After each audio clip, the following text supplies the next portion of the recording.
Ladies and gentlemen, brace yourselves for an expedition into the financial musings of DJ Akademiks, a modern-day Croesus navigating the labyrinthine corridors of hip-hop media prosperity. I'm saying it because I remember talking to Adam and I said, Adam, we're both in media and hip-hop media, and hip-hop independent media just popped off. Mm-hmm. I know how much money I make. Reasonably, within like 20% or so, I know you're making the same. Mm. Brother, you're not starving. I'm not starving. What's your number? Huh? What's your number to stop? Stop what? Stop doing everything. There is none. Because I'm doing exactly what I like to do. There's a difference between doing what you like to do and doing it because you have to do it. You have to do this in order to provide for your lifestyle. I can stop. And live the same life? At least for like, I would say 15 years. That's not You're right. helpful. You're right. You're right. You can't stop. You're right. But still like, okay, if I work 5 more years, I'm good. What does that number mean?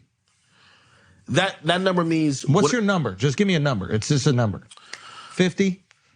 Even that question, though, is kind of unfair because it always just goes up the closer you get to it. Yeah, but just at this point in his life, I agree with you, but like at this point in your life, what is the number? 50? Okay. So for me... This is a financial question. It's not a braggadocious situation. No, completely. So for me, like when it comes to bills and everything I have to spend every month, maybe it's between 125 and 150,000 a month that I have to expend, right? So if I'm making at least 200,000, yeah, you need 1.8 to pay your nut, right? So now I'm thinking about savings is and third. Yeah, people have saw some maybe nice things they thought I've bought, but like come on, like these things are just like petty little small things. Yeah. I've done really well and saved a lot of stuff. Yeah. So then if I was supposed to extrapolate on the bills that I currently have, and if it continued to be that for 10, 15 years, or let's say just say 20 or 30, right? Then I would have that number of what I need to make, right? And I would probably think that, obviously, let's get to a number that I could still live that lifestyle at least while I'm living, right? But even then... Let's back into it the other way. How much money do you need to make after taxes a year, right, in order to not do anything, not lift a finger ever again? Now, again, your lifestyle is going to change when you don't have to support your businesses. But for example, let's say you have $25 million liquid in the bank, and you're making 5% on that. That's $1.25 million a year. You're getting tax capital gains on that. That's 20%. So that comes down to about $1 million cash a year you have after taxes. That'll be fine. You'd be fine to live. That'll be fine. Of course, anybody would be fine to live on $1 million. And again, $1 million cash. Yes. Capital gains tax different than revenue. You're not making income. You're just getting tax off of your assets, right? Or your equities, whatever you have in a market. So 25 million is a few number where you could live whatever you want to live. Yeah. Right? And of course, that's most people. You can pay your homes, you can pay your mortgages, you can pay your cars, everything you need. 25 million. That's the number then. Yeah, but even with Adam now... My point is, you said you and him are making the same thing. Does he... No. Yeah. On a media entity. So I was thinking of it like, yo, we're both comfortable. Why do you need to do more? You know what I mean? Well, because... So here's the thing. Unless it's a passion of yours. Because I wouldn't do anything... Having like somebody, his wife? If you offer me If it was a passion, he would have done it. Okay, if you offered me $1 million to... If you offered me $1 million to go on a date with Saucy Santana, I would say no. Yeah, but you have a number where you would. 25 million. Brother. You would do it. Let me tell you something. Listen. Let me tell you something. You would do it for $100 million. And it's not even a question. Yeah. No, it's not even a question. That's a lot. I'm giving up cheeks for $100 million, no question. 100 mil? $100 million. All he got to do is get entered. I'm saying 100 mil, bro. 100 mil. Better him than his wife, you can come on my with yacht. all due respect. You can come on my yacht. That's actually a great point. Yeah. I was judging him. That is a great point. Comparatively, and you can come on my yacht anytime. We'll go on vacation. I'll take you out. I'll fly you out. That's the difference between Mark and Adam. Mark's like me for $100 million. Yeah. I put the team on my back. I put the whole team on my back, bro. He's a provider. Yeah. But here's the thing. And maybe, again, I'm not looking at it in terms of financials. I'm looking for Adam to just basically say, hey, listen, I like to be in these, like, In this symposium of fiscal contemplation, Akademiks and Schulz, akin to ancient philosophers deliberating in the agora, dissect the intricate tapestry of financial prudence and retirement aspirations. At the onset, Akademiks, with the sagacity of Solomon, acknowledges the conundrum between pursuing one's passion and the pragmatic necessity to fund a certain modus vivendi. The question of retirement, reminiscent of Midas pondering the value of gold, unfolds with an initial avowal that Akademiks, like Sisyphus pushing his boulder, enjoys his laborious toil. The revelation of Akademiks' monthly expenses, akin to the economic intricacies of statecraft and Machiavellian politics, sends shockwaves through the digital agora. The figures, rivaling the expenditures of emperors reveling in the opulence of the Roman Empire, prompt a collective gasp from the virtual audience. First and foremost, the cornerstone of a conservative investment strategy lies in the embrace of diversification, akin to the wisdom espoused by the ancient proverb, "Don't put all your eggs in one basket." The allocation of assets across various classes, including equities, bonds, and real estate, acts as a financial pantheon, shielding the investor from the capricious whims of individual market volatilities. For the risk-averse investor, the bastion of government bonds becomes a modern-day sanctuary.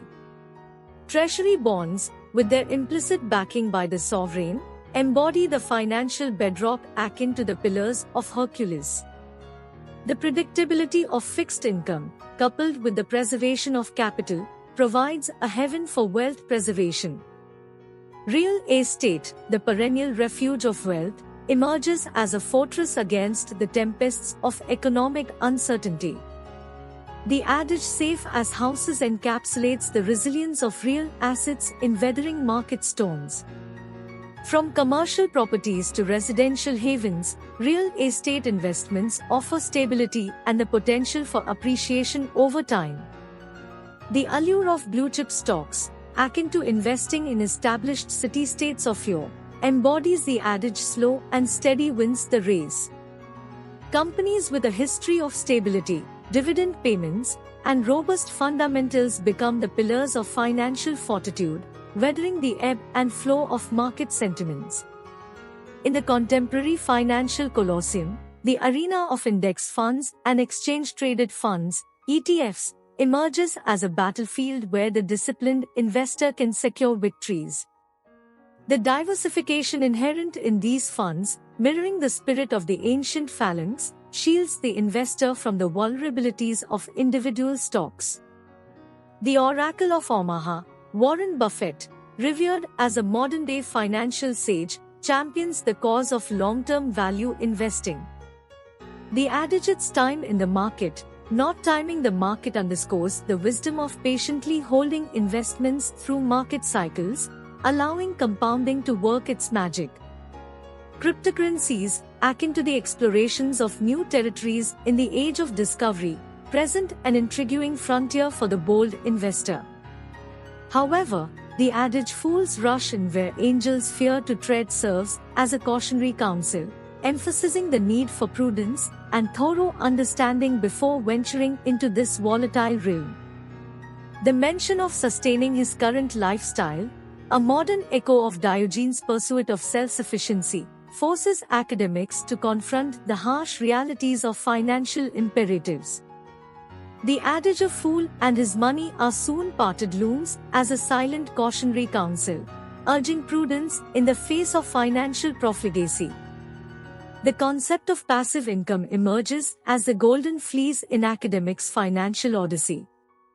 The intricacies of amassing $25 million in liquid assets, akin to the tales of Jason seeking the coveted treasure, become the modern-day quest for financial autonomy. The idea that wealth begets wealth, a principle echoing the wisdom of ancient merchants, resonates in Akademiks' discourse. The oracle of investment, whispering secrets akin to the Delphic priestess, reveals the potential fruits of financial acumen. The anticipated annual yield, subjected to the capricious whims of capital gains tax, becomes a contemporary Pyrrhic victory where the spoils are tempered by the tolls exacted by financial governance. Academics estimated annual cash influx, reminiscent of the tributes offered to medieval monarchs, becomes the modern tribute to financial sovereignty. The question of sufficiency, akin to the philosophical ponderings of Epicurus, reverberates as Academics contemplates a life of comfort sans the shackles of active labor. In conclusion, the financial odyssey of DJ Academics, discussed in the Agora of Digital Dialogue, reflects the eternal dance between passion and financial pragmatism. Whether ascending the Mount Olympus of wealth through passive income or wrestling with the complexities of capital gains tax, Academics' narrative becomes a modern epic, weaving together threads of ancient wisdom and contemporary fiscal realities. As the digital curtains fall, the audience is left to contemplate the intricate dance between financial aspirations and the pursuit of a life well lived in the digital agora.